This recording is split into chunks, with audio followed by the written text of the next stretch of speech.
welcome to Jade Platform Insights. My name is Patrick Pritchard. I'm the product owner with Jade Platform here at Jade. I'd like to talk to you today about Jade 2022 Service Pack 3, the highlights that are coming in that release. So let's look at what we've got. The big one is the Event Stream Producer. Another is Deferred Operations for Collections, Phase 2.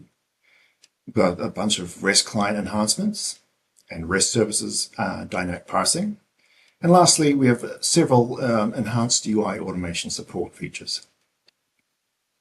So the Event Stream Producer, that's the big one we've been working on for several months. This allows Jade to sit in a data ecosystem and stream data to other platforms, other consumers in that ecosystem via events. And these stream to event hubs such as Azure event hubs or Kafka, and other systems subscribe to those topics on those platforms and consume them. So what do we got? Well, it's enabled via configuration, so no code changes are needed. Everything to configure and run this consumer is done on the file system with configuration files. The principle behind our event production is journal-based change data capture. And events are serialized to JSON format, which everybody knows JSON, so that's nice. Event to topic mapping is configurable. Again, that's on the file system. And it supports class version tracking. As you know, Jade supports versioning, and that can get complicated. We take care of that for you, and it all handled seamlessly in the background. We also support running on a primary or a secondary SDS database. So if your primary is under heavy usage, you take that load off and you put it on the SDS secondary and run it from there. No problems. File System Center for development and debugging is a nice feature which allows you to stream not to a consumer, but just to the file system, so you can validate what you're producing is what you want to produce and what you want your people at the other end to consume. And we've tested this extensively with Apache Kafka and Azure Event Hubs, which are the industry standards today. Next, we have Deferred Operations for Collections Phase 2. In Phase 1 in Jade 2020, we were able to, implement deferred operations to reduce deadlocking and contention on collections. But one drawback was that the current transaction couldn't see the results of the operation it was creating. So it couldn't act on what it was about to do due to the fact that the transaction was not committed until the very end.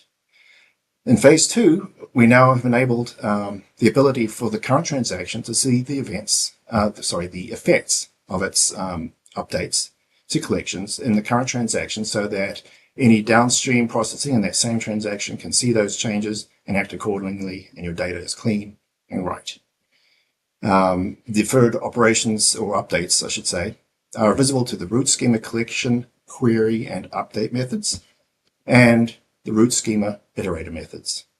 Feature can be implemented per process or globally via a Jade any file setting. Nice thing about this is when you put in Service Pack 3, the feature is off by default.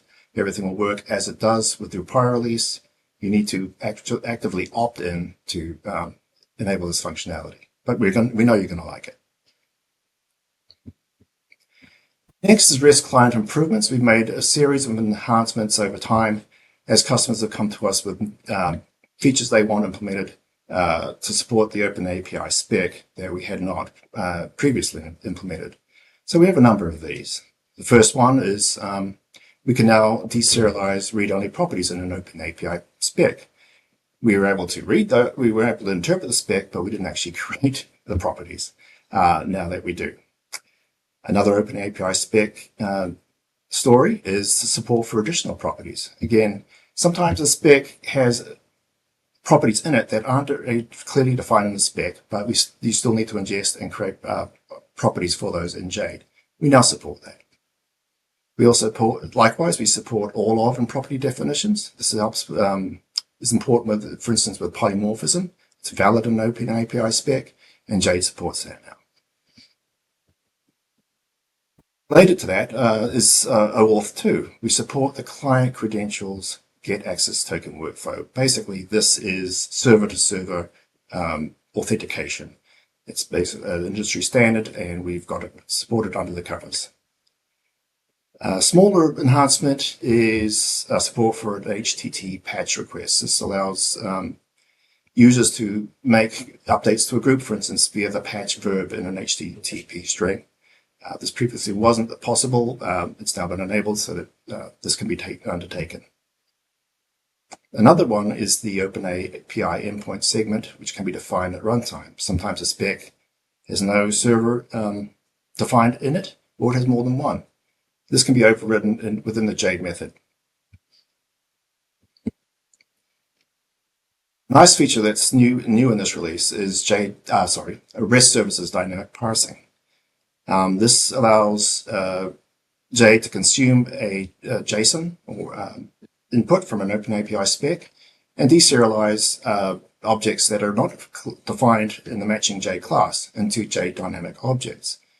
This means that any spec that is incoming will result in objects being created. You won't have any orphans, you won't have any messy garbage data in your Jade system.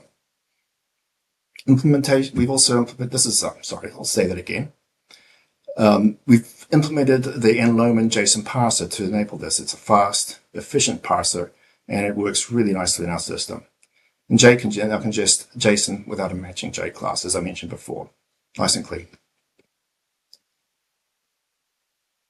Again, once data is ingested, it can be navigated and modified using the Jade AnyArray class, and then methods defined on the Jade JSON object class. And the dynamic parsing is also available in the Jade JSON parser class. Really nice.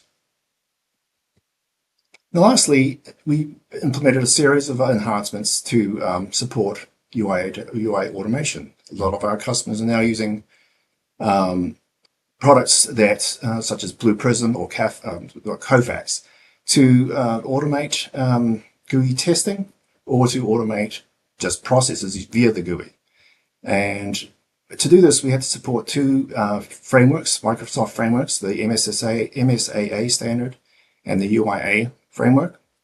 And it was a challenge for us. We had to do quite a bit of gymnastics under the covers to get this all working properly.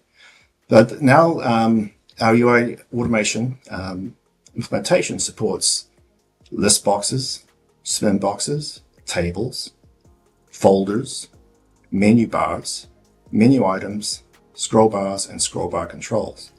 All this was not enabled before. Now these are identifiable objects within the framework, and you are able to run your tests end to end, no problems.